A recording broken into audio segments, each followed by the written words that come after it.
Commission दिख रहा है तुम लोग को यहाँ पे? कमीशन हाँ भैया। पढ़ो तो क्या लिखा हुआ है। बोल रहा है commission is the remuneration paid by the consignor to the consignee for the services rendered to the former. Former मतलब कौन? कंसाइनर। तो services rendered to the former मतलब कंसाइनर को जो सर्विस दे रहा है ना कंसाइनी, उसका माल बेच के, तो उसके बदले जो रेम्यूनरेशन दे रहा है कंसाइनर, उसी को बोलते हैं कमीशन। कोई प्रॉब्लम? नहीं भैया।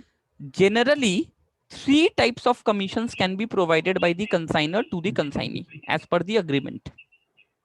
कितना टाइप का कमीशन देता है कंसाइनर कंसाइनी को? 3 टाइप का। ईदर साइमल्टेनियसली और इन आइसोलेशन। मतलब क्या तो ये तीनों एक साथ दे रहा है, या कोई दो एक साथ दे रहा है, या फिर कोई सिंगल सिंगल कमीशन दिया जा रहा है। मतलब मिक्स करके भी हम कमीशन दे सकते हैं और तीनों में से कोई एक भी दे सकते हैं। कोई प्रॉब्लम है? नहीं भैया। नहीं भैया। अब देखिए 3 तरह का कमीशन क्या होता है। Ordinary commission, del credere commission, overriding commission. ठीक है, हाँ भैया। रीड कीजिए एक बार इसको, खुद से एक बार पढ़िए।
पढ़ लिए भैया। तीनों पढ़ लिया? हाँ। सब कोई पढ़ लिया क्या? हाँ भैया। किसी को भी कोई प्रॉब्लम है? भैया नहीं एक बार ओवरराइडिंग कमीशन समझा दीजिए ना। ओवरराइडिंग कमीशन क्या होता है? जैसे मान ले हम 100 रुपया का माल कंसाइनी को दिए और उसको बोले भाई तू 120 में इसको बेच देना। 120 में बेचेगा तो तेरे को 10% का कमीशन देंगे। तो वो 120 में बेच देता है, तुम 12 रुपया कमीशन देंगे उसको। लेकिन अब वो एफर्ट लगा के ना ये 120 के जगह 130 में बेच दिया, 140 में बेच दिया। हम उसको जितना में बेचने बोले थे वो उससे भी ज्यादा में बेच दिया। तो ये जो हम तो 120 में ही खुश थे, जो ज्यादा में बेचा है तो उसका मेहनत, उसका स्किल के कारण ज्यादा में बिक पाया है ना। तो ये जो ज्यादा अमाउंट में बेचा है ना, जो डिफरेंस वाला अमाउंट है, इसमें हम उसको हाई मार्जिन का कमीशन देंगे। अच्छा। हम बोलेंगे जो डिफरेंस का अमाउंट है, मान ले अगर वो मतलब 130 रुपया में बेचा, मतलब भैया वो 10 रुपए जो वो एक्स्ट्रा कमाया या 20 रुपए जो वो एक्स्ट्रा कमा के दिया है उसके ऊपर ना। हाँ 120 तक तो हम उसको नॉर्मल 10% दिए ही है। अब वो जो एक्स्ट्रा 10 रुपीज या 20 रुपीज का वो सेल किया है, मान लो हम उस पर उसको 30% कमीशन दे देंगे, 40% कमीशन दे देंगे, 20% कमीशन दे देंगे। तो हम कंसाइनी को इनकरेज करते हैं कि भैया तुम जितना हाई प्राइस में बेच पाएगा तुम्हारा कमीशन उतना ज्यादा होगा। ठीक है, हम जितना में बिचवाना चाहते हैं इनवॉइस प्राइस तक ऑर्डिनरी कमीशन है, उसके बाद भी वो उससे भी ज्यादा में बेचता है तो जो एक्स्ट्रा कमीशन देते हैं दैट इज ओवरराइडिंग कमीशन। बोलो कोई प्रॉब्लम? नहीं भैया। नहीं भैया। आ रहा है, बात समझ में आ रहा है? हाँ।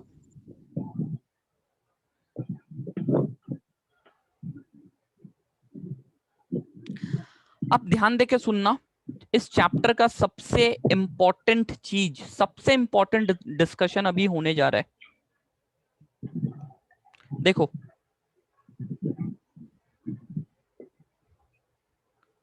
क्या लिखा हुआ है, loss of goods. Loss of goods. Loss of goods. Sir goods का नुकसान हो गया, बहुत सारे रीजन से गुड्स का नुकसान हो सकता है सर। डैमेज हो गया, डिटोरिएट हो गया, पड़ा पड़ा, एक्सीडेंट हो गया, फायर लग गया, बहुत सारे रीजन की वजह से गुड्स का लॉस हो सकता है। हाँ। अब ये गुड्स के लॉस को हम लोग दो तरीके से डिवाइड करते हैं, एक है नॉर्मल लॉस, एक क्या है नॉर्मल लॉस, नॉर्मल लॉस। और एक क्या है नॉर्मल एबनॉर्मल लॉस। लॉस जो होता है ना वो दो तरीके का होता है, normal loss and abnormal loss. पहले बात करते हैं कि नॉर्मल लॉस होता क्या है और एबनॉर्मल लॉस होता क्या है। नॉर्मल लॉस वो लॉस है जो हम पहले से एंटिसिपेट कर पाते हैं कि मेरा ये नुकसान तो होगा ही। समझ में आ रहा है? जो हमको पहले से पता होता है, दीज आर अनअवॉइडेबल लॉस, ये नुकसान तो होना है। हम लोग बेटर प्लानिंग करके इसको मिनिमाइज कर सकते हैं, लेकिन हम इसको अवॉइड ही नहीं कर सकते। और एबनॉर्मल लॉस वो लॉस है जो सडन हो जाता है, जो हमको पहले से पता नहीं रहता। जैसे तुम एक बात बताओ, तुम पढ़ाई करने के लिए बैठा, तुम 2 घंटा पढ़ाई करने के लिए बैठा, तो तुमको खुद पहले से ये बात पता, अगर हम 2 घंटा पढ़ने के लिए बैठेंगे तो पूरा इफेक्टिवली हम 2 घंटा पढ़ाई नहीं करेंगे, 5-10 मिनट 15 मिनट इधर उधर मेरा नुकसान होगा ही। बोलो हम लोगों का तो 2 घंटा में 15 मिनट पढ़ाई होता है, आप उल्टा बोल रहे हैं, एकदम सही बात है ना? तो सर जब हम कोई काम करने के लिए बैठे, जैसे हम 2 घंटा पढ़ने के लिए बैठे, तो हमको पता है सर 5-10 मिनट मेरा नुकसान इधर उधर होगा ही। हम उस 2 घंटा में ना इफेक्टिवली 1.25 घंटा ही पढ़ेंगे। हम बीच में 5 मिनट का ब्रेक लेंगे, हम पानी पिएंगे, हम ये करेंगे, हम वो करेंगे, 15 मिनट मेरा नुकसान होगा। तो उस 2 घंटे में जो 15 मिनट का नुकसान हुआ, नुकसान तो नुकसान ही है ना, बट वो नुकसान तुमको पहले से पता था, तो डेट इज नॉर्मल नुकसान, नॉर्मल लॉस। लेकिन अब सपोज करो तुम पढ़ने के लिए बैठा और लाइट चला गया, और तो वो 2 घंटा में abnormal होगा। 1 घंटा तक लाइट Anticipate ही नहीं, नहीं किए थे। अब 2 घंटा में 1 घंटा तक लाइट नहीं था, तो जो लॉस सडन हो गया,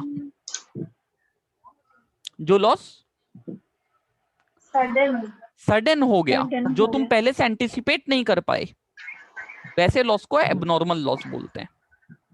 और पता है नॉर्मल लॉस और एबनॉर्मल लॉस का सबसे बड़ा डिस्टिंक्शन क्या है?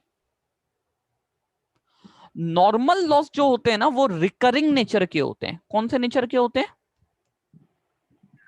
रिकरिंग। ये हर बार होंगे, बार बार होंगे, तुम जितना बार पढ़ने बैठेगा उतना बार वो 10-15 मिनट का नुकसान होगा तुम्हारा। लेकिन जो एबनॉर्मल लॉस होते हैं ना वो रिकरिंग नेचर के नहीं होते, ये कभी कभी होते हैं। तुम जितना बार पढ़ने बैठेगा उतना बार लाइट जाएगा क्या? तो जो नहीं। एबनॉर्मल लॉस होते हैं ना वो नॉन रिकरिंग नेचर के होते हैं, ऐसा बार बार नहीं होता। बट नॉर्मल लॉस जो है ना वो एक डेली का बात है, वो रिकरिंग नेचर का है, वो लॉस हमेशा होगा। समझ रहे हो बात? हाँ भैया। सबसे पहले नॉर्मल लॉस और एबनॉर्मल लॉस का मतलब समझ में आ रहा है क्या? अच्छा, जो नॉर्मल लॉस होता है ना वो अनअवॉइडेबल होता है, इसको तुम अवॉइड नहीं कर सकते, लेकिन जो एबनॉर्मल लॉस होता है ना उसको तुम अवॉइड कर सकते हो। These are avoidable loss. बोलो अब एबनॉर्मल लॉस को अवॉइड कैसे करेंगे? लाइट जा रहा है, तुम उसको अवॉइड कैसे करेंगे? लाइट जा रहा है, तुम पहले से जनरेटर का व्यवस्था करके रखो। सर गुड्स में आग लग गया, इंश्योरेंस करवा के रखो। तो सर नॉर्मल लॉस का भी तो इंश्योरेंस करवा के रख सकते हैं। नहीं सर, नॉर्मल लॉस का इंश्योरेंस नहीं होता है। जो इंश्योरेंस कंपनी है वो नॉर्मल लॉस का इंश्योरेंस नहीं करती है। जो चीज पहले से पता है कि नुकसान होने ही वाला है उसका इंश्योरेंस क्यों करेगी? वो लोग पागल थोड़ी है। नॉर्मल लॉस तो सबको पहले से पता है कि इतना ये नुकसान होगा। तो इंश्योरेंस कंपनी खाली कैसे लॉसेस का इंश्योरेंस करती है? Abnormal loss. जो लॉस हो भी सकता है, नहीं भी हो सकता है, जो सडन हो गया, तो वैसे लॉस को कंपेंसेट करने के लिए इंश्योरेंस कंपनी आपका इंश्योरेंस करेगी। जो लॉस पहले से पता है कि होना ही है और हमेशा होगा, तो उसके माथे पे लिखा हुआ थोड़ी है कुछ कि जबरदस्ती तुम्हारा इंश्योरेंस करेगा, तुमसे थोड़ा सा प्रीमियम लेगा और लॉस होगा तो तुमको कंपेंसेट करेगा। समझ रहे हो? हाँ। हाँ भैया। पहले नॉर्मल लॉस और एबनॉर्मल लॉस के बीच का मतलब को समझो कि नॉर्मल लॉस और एबनॉर्मल लॉस में डिफरेंस क्या है, वो होता क्या है। कोई प्रॉब्लम? नहीं। नहीं भैया। आ रहा है बात समझ में? हाँ। ओके।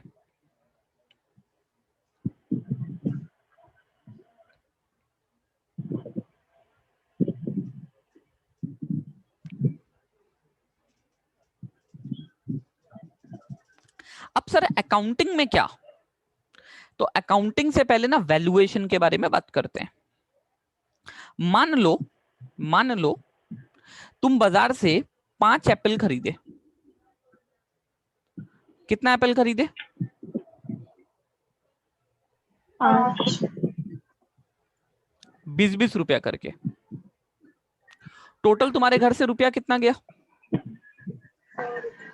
100। 100 रुपया। अब इसमें से ना एक एप्पल लॉस हो गया। एक एप्पल क्या हो गया? लॉस। तो कितना एप्पल बचा तुम्हारे पास? 4। 4। अब ये जो लॉस है ना ये नॉर्मल लॉस है। कौन सा लॉस है? नॉर्मल। नॉर्मल। कोई प्रॉब्लम? ये नहीं जो भैया। लॉस नॉर्मल लॉस है, नॉर्मल लॉस बोलता है ना कि देखो तुम 5 एप्पल खरीदा, तुमको तो पहले से ही पता था ना कि एक एप्पल का नुकसान होने वाला है। हाँ। ये लॉस नॉर्मल है तो तुमको तो पहले से पता था ये एक एप्पल का लॉस होने वाला है। तो तुम ये जो 100 रुपया खर्चा किया, तुम इस 100 रुपया में 5 एप्पल खरीदा, डेट इज ओके। बट तुमको पहले से ही पता था ना 100 रुपया में अल्टीमेटली मेरे पास कितना एप्पल रहेगा? 4। 4 एप्पल रहेगा। तो तुम एक एक एप्पल भले 20-20 हाँ। रुपए में खरीदा है, लेकिन हम बोलेंगे ना कि 4 एप्पल का दाम ही 100 रुपया है, 5 एप्पल का दाम 100 रुपया नहीं है। कितने एप्पल का दाम 100 रुपया है? 4 एप्पल का। तो तुम्हारा 4 एप्पल का ही कीमत कितना हो गया? 100 रुपया। यानी पर एप्पल अब कितना का पड़ गया? 25। और तुम्हारा ना कोई नुकसान नहीं हुआ है। क्या नहीं हुआ है? कोई नुकसान नहीं। पहले भी 100 रुपया का माल था तुम्हारे पास, आज भी 100 रुपया का माल है तुम्हारे पास। कोई नुकसान है ही नहीं सर। सर कैसे कोई नुकसान नहीं है? एक एप्पल तो नुकसान हुआ। हाँ ठीक है ना। देख, मेरे पास 5 एप्पल थे 20-20 रुपया के।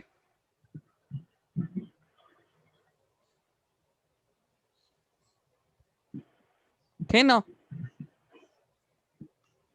हाँ। अब ये नुकसान हो गया एक ठो।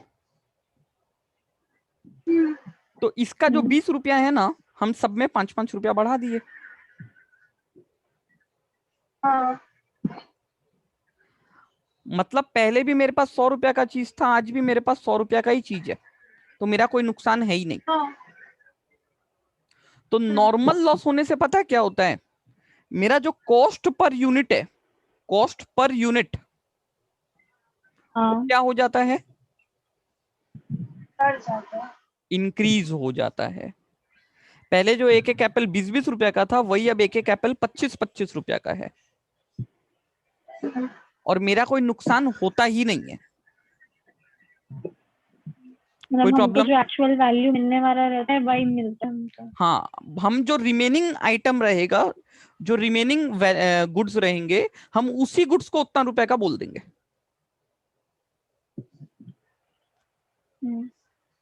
सबको ये बात समझ में आया क्या? हाँ भैया। जो भी लॉस क्या होगा है?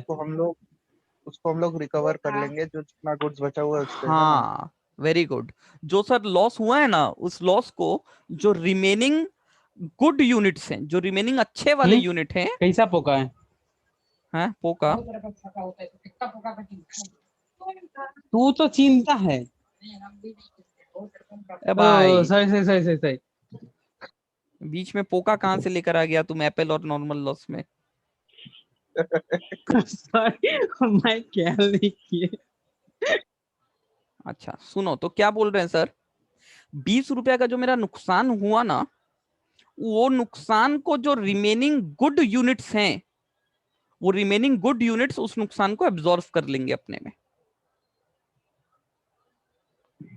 और मेरा कॉस्ट पर यूनिट इंक्रीज हो जाएगा, और मेरे ओवरऑल वैल्यूएशन में कोई डिफरेंस नहीं आएगा। समझ में आ रहा है? हाँ।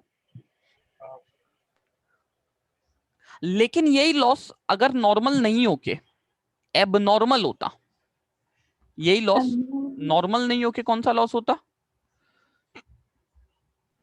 एबनॉर्मल। तब ना ये 4 एप्पल का दाम हम 100 रुपया नहीं बोलते,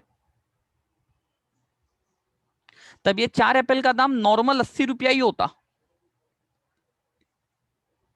20 रुपया करके ही। और हम 20 रुपया का लॉस बोलते, मेरा 20 रुपया का लॉस हो गया। समझ में आ रहा है बात? हाँ भैया। सर ऐसा क्यों करते हैं? क्योंकि बात को समझिए, नॉर्मल लॉस जो होता है वो पहले से पता होता है अपने को, ठीक? नॉर्मल लॉस जो होता है वो पहले से पता होता है अपने को, तो अपने ना प्लानिंग ही उस हिसाब से करते हैं। जैसे सपोज करो मम्मी को घर में 4 एप्पल चाहिए, मम्मी को घर में कितना एप्पल चाहिए? 4। अब बाजार में 20 रुपया करके मिलता है एप्पल, तो मम्मी अपने बेटा को भेजेगी कितना रुपया देके एप्पल लाने के लिए?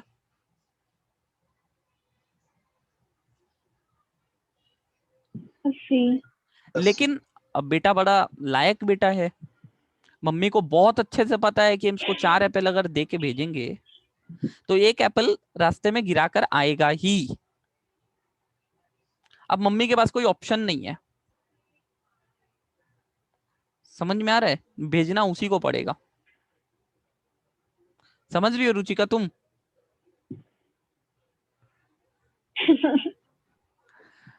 ठीक है, तो एक एप्पल रास्ते में ऑप्शन गिराकर, वही रहता है लास्ट में। हाँ तो एक एप्पल रास्ते में गिराकर आएगा ही आएगा। और ये क्यों गिराकर आएगा? क्योंकि बेटा बहुत लायक है। तो मम्मी को पहले से पता आप क्या कर सकती है, तो 4 एप्पल तो घर में चाहिए, तो कितना एप्पल का पैसा देके भेजेगी उसको? लाइफ में आगे ना करना चाहिए। तो 4 एप्पल की जगह 5 का पैसा देके भेजेगी ना, क्योंकि पता है एक एप्पल रास्ते में गिरा कर आएगा ही। तो मम्मी अभी 80 रुपए की जगह कितना रुपया दी उसको? 100 रुपया। और मम्मी को पता है 100 रुपया में हमको 4 एप्पल ही मिलने वाला है, हमको पहले से पता है ये बात। तो मेरे घर में तो एक एक एप्पल का कॉस्टिंग 25 रुपया करके पड़ गया ना। हाँ। और मम्मी अपने दिमाग में सोचेगी ही नहीं कुछ नुकसान हुआ है, हम तो पहले से प्रिपेयर्ड थे उसके लिए, नुकसान तो कुछ हुआ ही नहीं है। भैया मेरा 4 एप्पल का 100 रुपया लग गया दाम, बात खत्म, नुकसान कैसे हुआ मेरा? हम 25-25 रुपए में एक एप्पल खरीदें, प्रॉब्लम क्या है?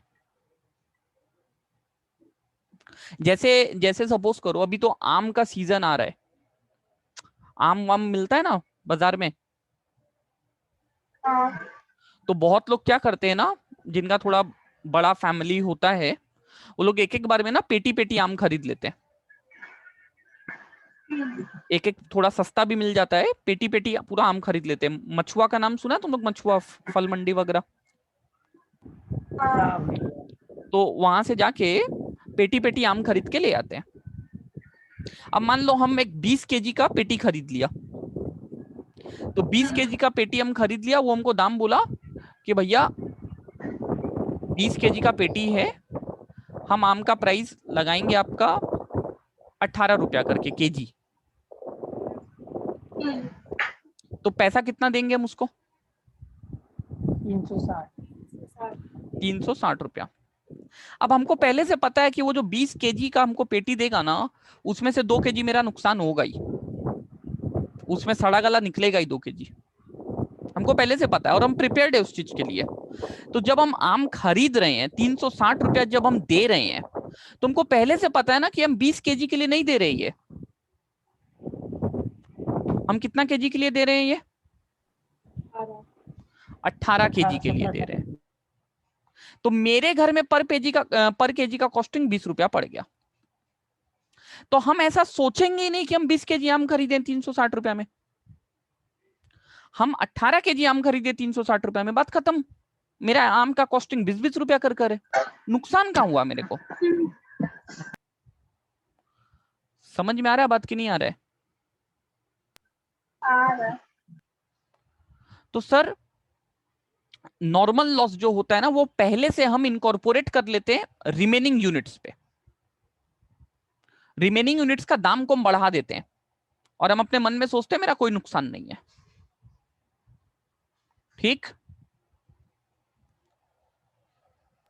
हाँ। लेकिन एबनॉर्मल लॉस में क्या होता है ना, ये लॉस तो सडन होता है।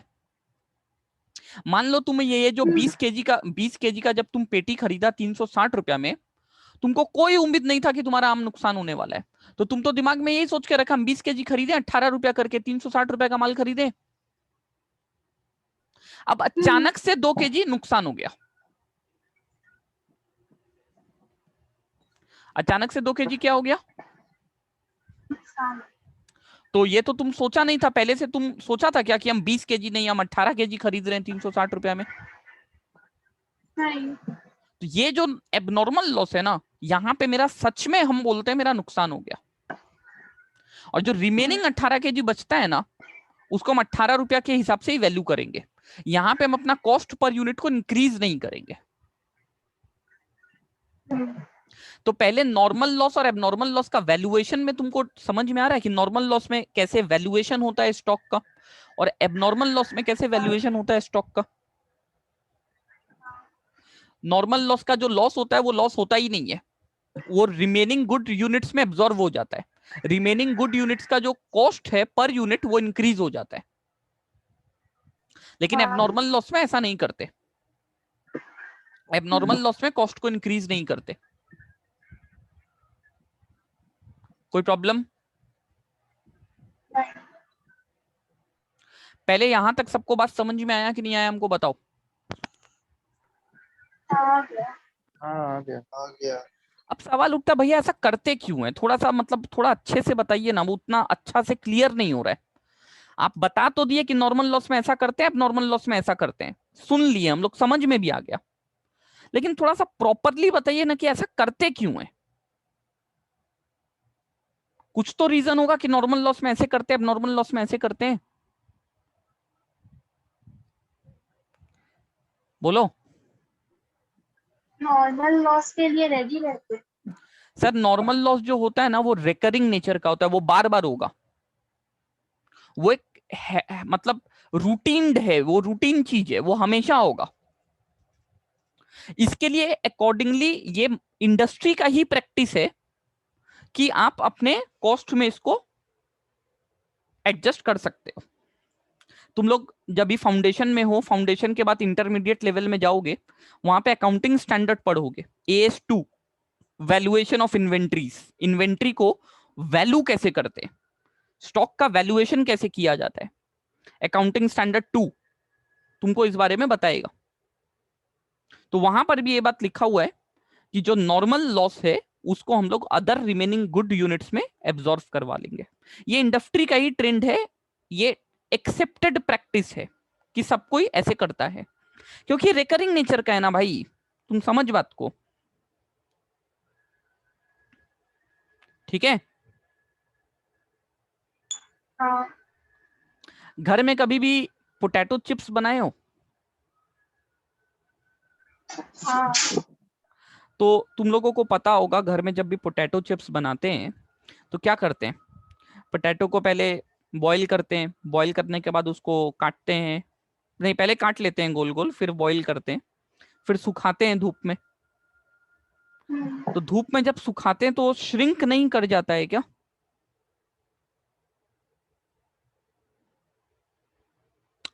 बोलो। हाँ तो मान लो तुम 10 केजी पोटैटो का चिप्स बनाए हो, धूप में सुखाए हो, तो जो चिप्स अल्टीमेटली मिलेगा तुमको धूप में पूरा सुखड़ने के बाद, वो 10 केजी मिलेगा क्या पूरा चिप्स? नहीं मान लो तुम 10 केजी जो चिप्स खरीदे थे वो एक एक केजी 10 केजी जो पोटैटो खरीदे थे वो 9 रुपया करके खरीदे थे, तो 10 केजी पोटैटो खरीदने का कितना रुपया लगा तुम्हारा? नहीं 90। 90 हाँ बट अल्टीमेटली जो चिप्स मिला ना वो 6 केजी ही मिला है। चिप्स का जो वजन है वो 6 केजी है भैया, 4 केजी कहाँ गया? धूप में उड़ गया, इवापोरेशन। हाँ साइंस में बचपन में नाम सुने हो कि नहीं इवापोरेशन के बारे में? हाँ सुने हाँ, तो वो धूप में उड़ गया 4 केजी, तो 6 केजी चिप्स मिला तुमको। तो ये बात तुमको पहले से पता था कि नहीं पता था कि अगर हम 10 केजी पोटैटो पता था का चिप्स बनाएंगे तो अल्टीमेटली 6 केजी चिप्स ही मिलेगा हमको? तो तुम ये जो 90 रुपया खर्चा किया, ये तो अल्टीमेटली 6 केजी चिप्स के लिए ही खर्चा किया है ना। हाँ तो तुम्हारा पर केजी चिप्स का कॉस्ट कितना रुपया हो गया? 15। तो तुम्हारा नुकसान कहाँ हुआ?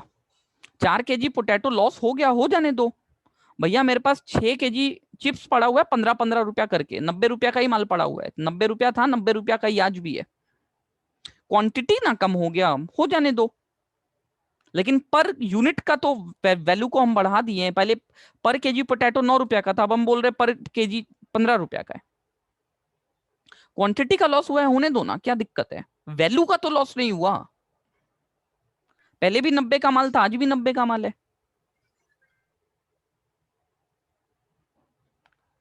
जल्दी बोलो। हाँ कोई भी प्रॉब्लम है किसी को? नहीं भैया लेकिन एबनॉर्मल लॉस में हम लोग ऐसा नहीं करते। एबनॉर्मल लॉस में, क्योंकि ये हमेशा नहीं होगा, तो जबरदस्ती पर यूनिट का दाम को बढ़ा के फायदा नहीं है। अगर हम पर यूनिट का दाम को बढ़ा देना तो ये प्रॉपर सही चीज रिफ्लेक्ट नहीं करेगा मेरे फाइनेंशियल स्टेटमेंट के बारे में। जैसे सपोज कर ज्वेलरी होता है ना, ज्वेलरी, हाँ तुम मान ले एक ज्वेलरी दुकान में गया, तुम ज्वेलरी दुकान में गया और मान ले तुम वहां पे सोना का 3 सेट खरीदा 3-3 लाख रुपया देके। टोटल कितना रुपए का ज्वेलरी खरीदा है? 9 लाख 9 लाख। अब क्या हुआ ना, रास्ते में एक सेट चोरी हो गया, चोर था वो चोरी कर लिया, तो तुम पहले से सोचा था क्या कि 3 सेट हम खरीदेंगे, एक सेट तो चोरी होगा ही, 2 सेट बचा ना अब तुम्हारे पास। अब तुम बोलेगा कोई दिक्कत नहीं है, एक एक सेट 4.5 लाख का है, क्या दिक्कत है? तो तुम जो एक एक सेट 4.5 लाख का बोल दे रहा है, तुम बोल रहा है कोई दिक्कत नहीं है, पहले भी मेरे पास 9 लाख का माल था, आज भी मेरे पास 9 लाख का माल है, तुम बोलने के लिए तो बोल दिया। तो क्या वो जो तुम एक एक सेट 4.5 लाख का बोल रहा है, ये क्या तुम्हारे फाइनेंशियल स्टेटमेंट में अगर तुम दिखाएगा कि मेरे पास अब 2 सेट ही पड़ा है, 4.5 लाख करके पड़ा है, तो ये क्या सही पोजीशन, सही चीज रिफ्लेक्ट, ऐसा चीज रिफ्लेक्ट कर रहा है जो इंडस्ट्री मान ले, सब कोई मान ले इस चीज को। नहीं। यही चीज अगर नॉर्मल होता ना तो सारा दुनिया मानता, क्योंकि सारा दुनिया भी वैसे ही करता जैसे तुम बोल रहे। एबनॉर्मल चीज सर तुम्हारे साथ होता है, सबके साथ नहीं होता, बात को समझो। आग तुम्हारे बिजनेस में लगा है तो क्या सारा दुनिया का बिजनेस में लग जाएगा? नहीं। सर हम जब पढ़ने बैठते हैं 2 घंटा, तो जितना भी स्टूडेंट है सबका नुकसान होता है थोड़ा थोड़ा। किसी का 5 मिनट होता है, किसी का 10 मिनट होता है, किसी का 15 मिनट होता है, वो बात अलग है। अरे बीच में पानी पीने तो सबको ही उठेगा, वॉशरूम जाने तो सबको ही उठेगा, 2-3 मिनट का ब्रेक तो सबको ही लेगा। किसी का थोड़ा ज्यादा होगा, किसी का कम होगा, वो बात का बात है। लेकिन तुम पढ़ने बैठा है, तुम्हारे घर में लाइट चला गया तो जितना स्टूडेंट है सबके घर में लाइट चला जाएगा क्या?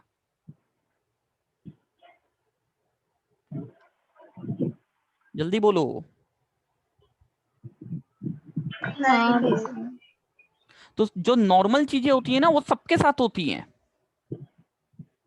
लेकिन जो एबनॉर्मल चीजें हैं वो सिर्फ तुम्हारे साथ हुई हैं, सबके साथ नहीं हुई हैं।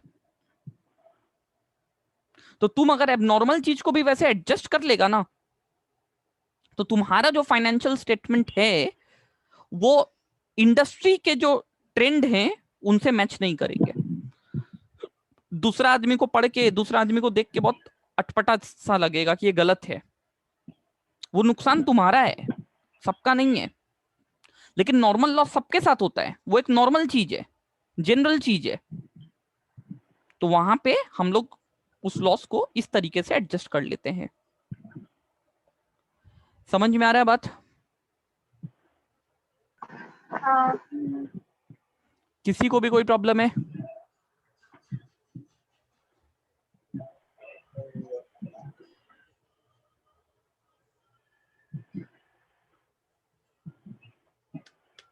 बोलो। नहीं है। आगे बढ़े। हाँ।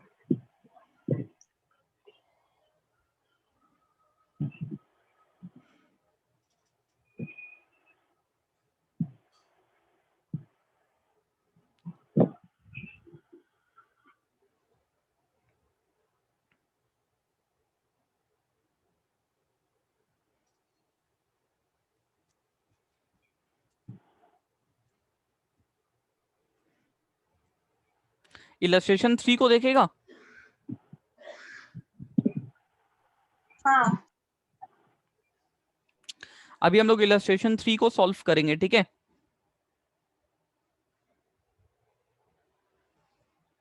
नेक्स्ट मीटिंग में आओ तो फिर इलस्ट्रेशन 3 को सॉल्व करेंगे।